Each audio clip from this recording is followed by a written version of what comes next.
Hello out there. Welcome to Wake Up to the Bible. I'm Daniel Kaplan. I'm here with my father, Dr. Kaplan, and we are going through the books of the law, Genesis through Deuteronomy. We're going to go through it throughout the whole year. So every day you're just going to get this little bite-sized bit, and it's based on the traditional Jewish portions that they read in their synagogues. They divide it up to 7 portions, so we divide it up over the week to give you a little bit of the Bible every day. Now, today we are going to read Genesis 13 5 through 18. And we are going to be reading from the Robert Alter translation. And Lot too, who came along with Abram, had flocks and herds and tents, and the land could not support their dwelling together, for their substance was great, and they could not dwell together. And there was strife between the herdsmen of Abram's flock and the herdsmen of Lot's flocks. The Canaanite and the Perizzite were then dwelling in the land. And Abram said to Lot, Pray, let there be no contention between you and me, between your herdsmen and mine, for we are kinsmen. Is not all the land before you? Pray, let us part company. If you take the left hand, then I shall go right, and if you take the right hand, I shall go left. And Lot raised his eyes and saw the whole plain of the Jordan, saw that all of it was well watered, before the Lord's destruction of Sodom and Gomorrah, like the garden of the Lord, like the land of Egypt, till you come to Zor. And Lot chose for himself the whole plain of the Jordan, and Lot journeyed eastward, and they parted from one another. Abram dwelled in the land of Canaan, and Lot dwelled in the cities of the plain, and he set up his tent near Sodom. Now the people of Sodom were very evil offenders against the Lord, and the Lord had said to Abram after Lot parted from him, Raise your eyes and look out from the place where you are to the north and the south and the east and the west. For all the land you see, to you I will give it to you, give it and to your seed forever. And I will make your seed like the dust of the earth. Could a man count the dust of the earth? So too your seed might be counted. Rise, walk about the land through its length and its breadth, for to you I will give it. And Abram took up his tent and came to dwell by the terebinths of Mamre, which are in Hebron, and he built there an altar to the Lord. Thoughts? One of the Ten Commandments is you shall not covet.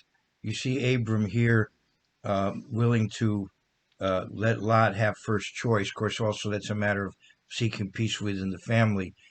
Jesus said, "Blessed are the peacemakers." So you see quite a bit of virtue and wisdom in what Abraham does here.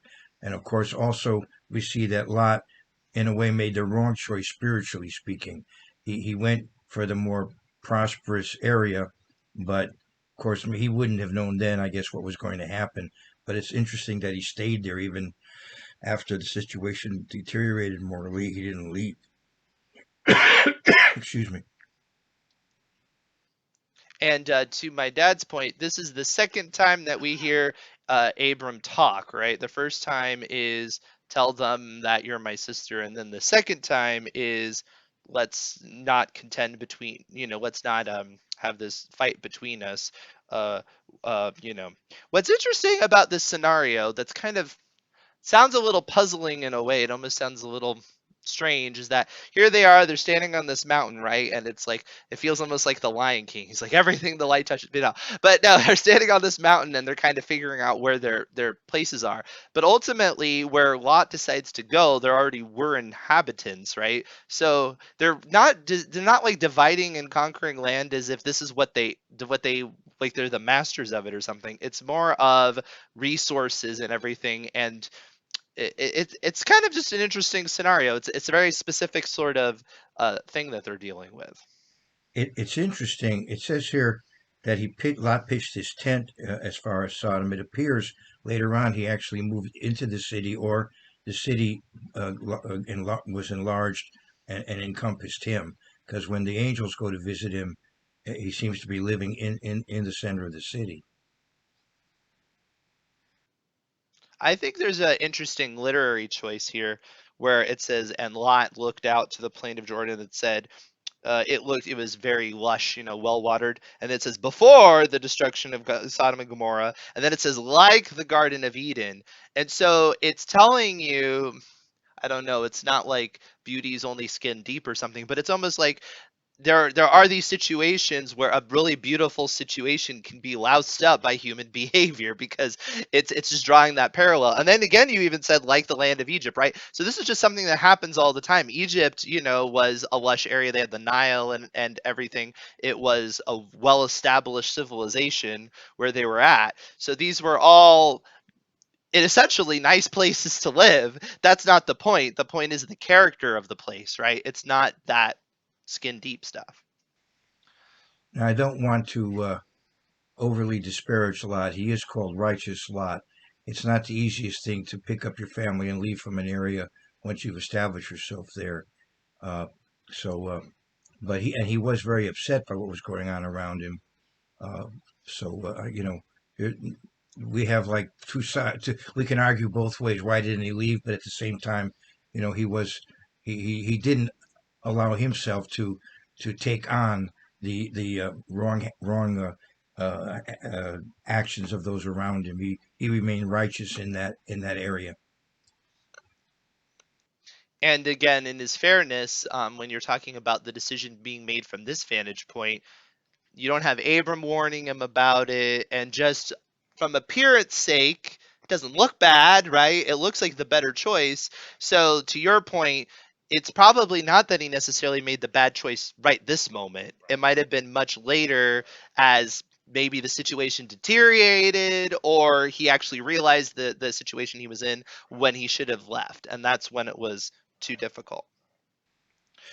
One thing that's interesting in this is the time that God talks about the numerous descendants of Abram. But the first analogy is much more humble than I think the one that tends to be used a lot more, which is the stars, because that's very beautiful. This first one, which is dust, is much more humble, right? It's still something uncountable, but in comparison to stars, which is very, you're looking into the infinity and it just feels very earthy and well, literally earthy, but it's a different sort of, it's not the sort of thing that I would expect Hobby Lobby to put on the wall. It's like, you're the dust of the earth, so shall you be counted. It's more, people tend to like sand on the seashore or stars, but we shouldn't forget that there's this analogy as well, which puts us a little bit more in perspective. Are there any other comments that you have there?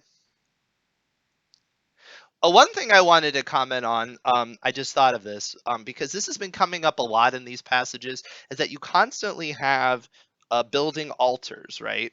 Um, Abraham is constantly building altars, and I don't know, I just think that's interesting because I think of it from it's a bit of marking your territory sounds so like animalistic, but essentially dedicating land to God and things like that it's a very beautiful idea that seems a little bit strange to us, nowadays, but it's kind of hard for me to even put my finger about around it. But obviously, when you have a sacrificial system and things like that, you need a place to do it.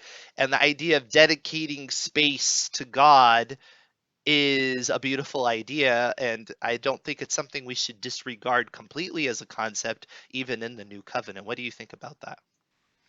The first settlers who came to America, I believe you'll find, both in New England and in Virginia, acknowledged God very soon after arriving. And they felt that their arrival was not only for material reasons, but for spiritual reasons. And I'd like to comment on the fact of Hebron. Hebron, it goes back to the very roots of the people of Abraham. There are three monotheistic religions we call Abrahamic religions: Judaism, Christianity, and Islam. But both the Jews and the Muslims look to Abraham, and Hebron. It figures in effect in the history of the Hebrew people all the way back here in Genesis. Well, there we go, all the way back here. So, if you're enjoying this show, and I'm sure you are, please like, subscribe, hit the bell, comment below if you have any questions about any of this material between Genesis and Deuteronomy, because one of these days we're gonna get to it. We're going through all of it in the course of the next year, and other than that, we will see you tomorrow.